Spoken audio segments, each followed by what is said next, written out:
நமஸ்காரம். மகாபாரதத்தில் சாந்தி பருவத்தில் மோக்ஷ தர்மத்தை சேவித்துக் கொண்டிருக்கின்றோம். இன்று நாம் சேவிக்கும் இந்த அத்தியாயத்தில் பரமசிவன் தம்மை அழையாமையால் கோபம் கொண்டு தக்ஷயாகத்தை அழித்ததும் தமது கோப அக்னியை பல பொருட்களில் ஜுவரம் என்னும் அந்த வியாதியாக அமைந்ததும் தான் சேவிக்கிருக்கின்றோம். யுதிஷ்டிரர் பீஷ்மாச்சாரியரை பார்த்து, சகல சாஸ்திரங்களிலும் வல்லவராக இருக்கும் பீஷ்மாச்சாரியரே, இந்த விருத்த வரதத்தில் எனக்கு ஒரு வார்த்தை சொல்ல வேண்டும் என்கிற விருப்பம் உண்டாகிறது. ஜுவரத்தினால் விருத்ரன் மயக்கத்தை அடையும்படி செய்யப்பட்டான் என்றும், இந்த உலகில் இந்திரனால் வஜ்ராயுதத்தினால் கொல்லப்பட்டான் என்றும் நீங்கள் எனக்கு சொன்னீர்கள். இந்த ஜுவரம் எப்படி உண்டாயிற்று? பிரபுவே, ஜுவரத்தின் உற்பத்தியை நன்றாக கேட்க விரும்புகின்றேன் என்று கேட்க பீஷ்மர் பதில் சொல்ல ஆரம்பித்தார். யுதிஷ்டிரா, உலகத்தில் பிரசித்தமாய் இருக்கிற இந்த ஜுவரத்தின் உற்பத்தியை கேள்.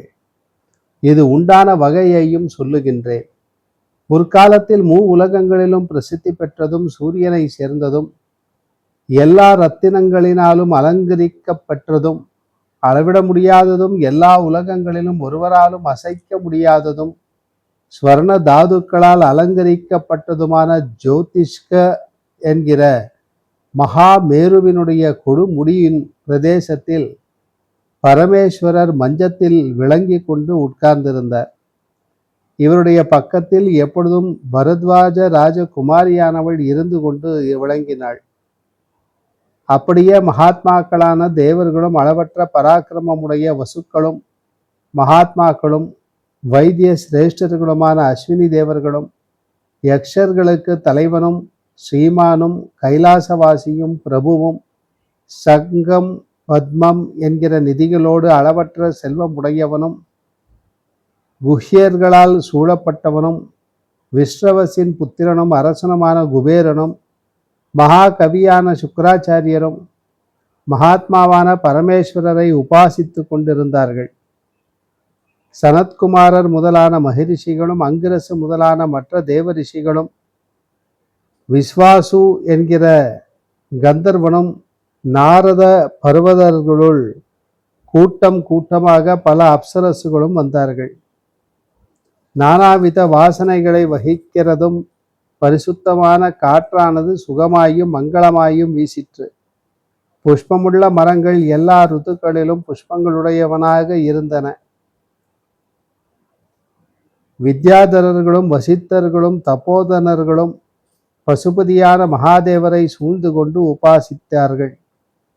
நானாவிதமான ரூபங்கள் உள்ள பூதங்களும் மிகவும் குரூரர்களான ராட்சசர்களும் மிக்க வலிமை உள்ள பிசாசங்களும் பல உருவங்களை தரித்தவர்களும் சந்தோஷத்துடன் அநேக ஆயுதங்களை கையிலே ஏந்தியவர்களும் அக்னி போன்றவர்களுமான மகாதேவருடைய சேவகர்களும் அந்த இடத்திலே நின்று கொண்டிருந்தார்கள். நந்தி பகவானும் தம்முடைய காந்தியினால் பளபளப்பாயும் ஜுவலிக்கிறதுமாய் இருக்கிற சூலத்தை வகித்து கொண்டு மகாதேவருடைய அனுமதி பெற்று அந்த இடத்திலே நின்று கொண்டிருந்தார். நதிகளுக்கெல்லாம் மேலான கங்கையும் சகல கட்டிடங்களிலும் உள்ள தீர்த்தங்களும் பிரகாசிக்க உருவமெடுத்து அந்த மகாதேவரை உபாசித்தாள்.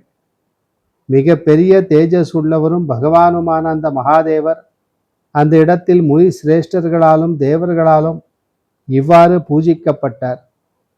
பிறகு ஒரு சமயத்தில் தக்ஷன் என்கிற சிருஷ்டிகர்த்தன் முன் சொல்லப்பட்ட விதிப்படி யாகம் செய்ய கருதி தேவர்களை அடைந்தான். பிறகு இந்திரன் முதலான எல்லா தேவர்களும் அவனுடைய யாகத்திற்கு போவதற்காக ஒன்று சேர்ந்து அப்பொழுது நிச்சயித்தார்கள்.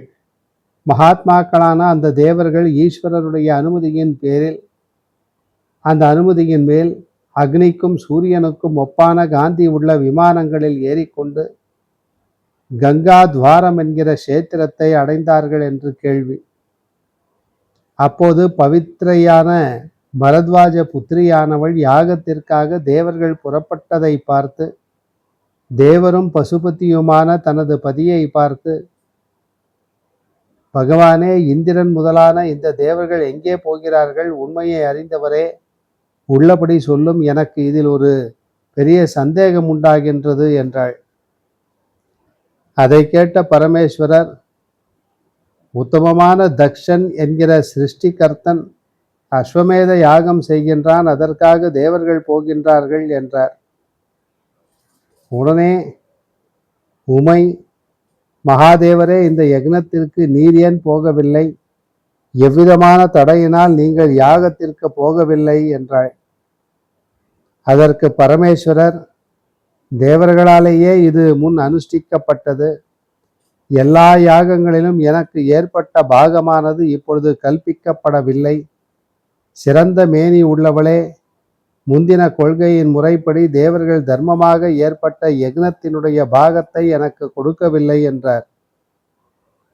அதற்கு உமாதேவி, நீர் எல்லா பிராணிகளிலும் மிக்க பெருமை வாய்ந்தவர். குணங்களாலும் பராக்கிரமத்தினாலும் யசஸினாலும் ஸ்ரீயினாலும் பிறரால் வெல்ல முடியாதவர்.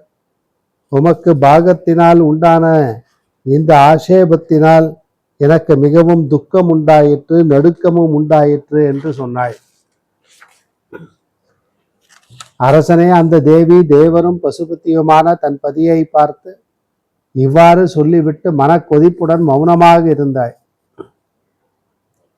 பிறகு சங்கரர் எது செய்ய வேண்டும் என்று தேவியின் மனத்தில் இருக்கிறதோ அந்த அபிப்பிராயத்தை அறிந்து நந்தியை பார்த்து, நீ இங்கே நில் என்று கட்டளையிட்டார். பிறகு யோகத்தில் வல்லமை உள்ளவர்களுக்கெல்லாம் தலைவரும் மிக்க காந்தி உள்ளவரும் தேவர்களுக்கெல்லாம் தேவரும் பினாகம் என்கிற வில்லை ஏந்தியவருமான அந்த மகாதேவர் யோக பலத்தை செய்து கொண்டு அப்பொழுதே பயங்கரமான கணங்களால் விரைவில் அந்த யாகத்தை நாசம் செய்வித்தார். அந்த கணங்களில் சிலர் கூச்சலிட்டார்கள், சிலர் சிரித்தார்கள். மற்றவர்கள் அந்த யாகத்தில் இரத்தத்தை வாரி அக்னியில் இறைத்தார்கள். சிலர் முகங்களை விகாரப்படுத்தி கொண்டு யூபங்களை பிடுங்கி தூரத்திலே எரிந்தார்கள். மற்றவர்கள் பரிச்சாரர்களை வாய்களாலே விழுங்கினார்கள். பிறகு 4 பக்கத்திலும் கெடுக்கப்பட்ட அந்த யக்னமானது மான் ரூபத்தை தரித்து கொண்டு உடனே ஆகாயத்தை நோக்கி சென்றது. அப்பொழுது பிரபுவான அந்த மகேஸ்வரர் அந்த யாகம் அந்த வடிவத்துடன் போகின்றதை அறிந்து பாணத்துடன் வில்லை எடுத்துக்கொண்டு பின்தொடர்ந்தார். பிறகு தேவர்களுக்கெல்லாம் ஈஸ்வரம் அளவற்ற பராக்கிரமம் உடையவருமான அவருடைய நெற்றியிலிருந்தும் கோரமான ஒரு வேர்வை மத்திவலை, அந்த வேர்வை திவிலை கோபத்தாலே வெளிப்பட்டது. அந்த வேர்வை திவிலை பூமியில் விழுந்தவுடனே கால அக்னிக்கு உச்சமான மிகப்பெரிய அக்னியானது உண்டாயிற்று. அப்பொழுது அந்த அக்னியிலே மிகவும் குள்ளரும் சிவந்த கண்களை உடையவரும் மஞ்சள் வர்ணமுமான மீசை உடையவரும் பயங்கரரும் உயர கிளம்பின தலைமயிர்களுடைய ரோமங்களும் அடர்ந்த அவயவங்கள் உள்ளவரும் பருந்தையும் கோட்டானையும் போன்றவரும் பயங்கரமான கரிய நிறமுடையவரும் சிவந்த ஆடை உடுத்துவருமான ஒரு புருஷர் உண்டானார்.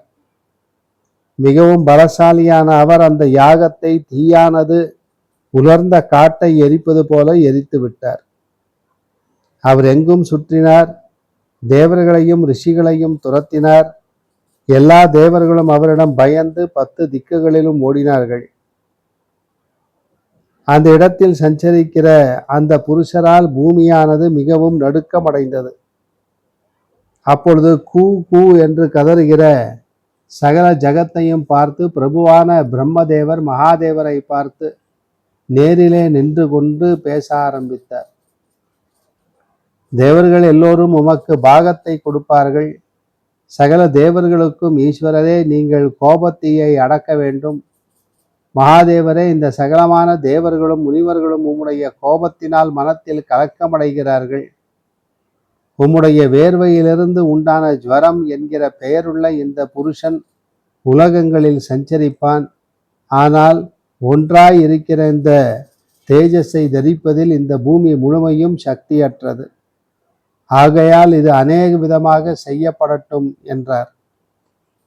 பிரம்மாவினால் இவ்வாறு சொல்லப்பட்ட தேவர் பாகமும் ஏற்படுத்தப்பட்டவுடன் அளவற்ற பராக்கிரமமுடைய பகவான் பிரம்மாவை பார்த்து அப்படியே ஆகட்டும் என்று சொன்னார்.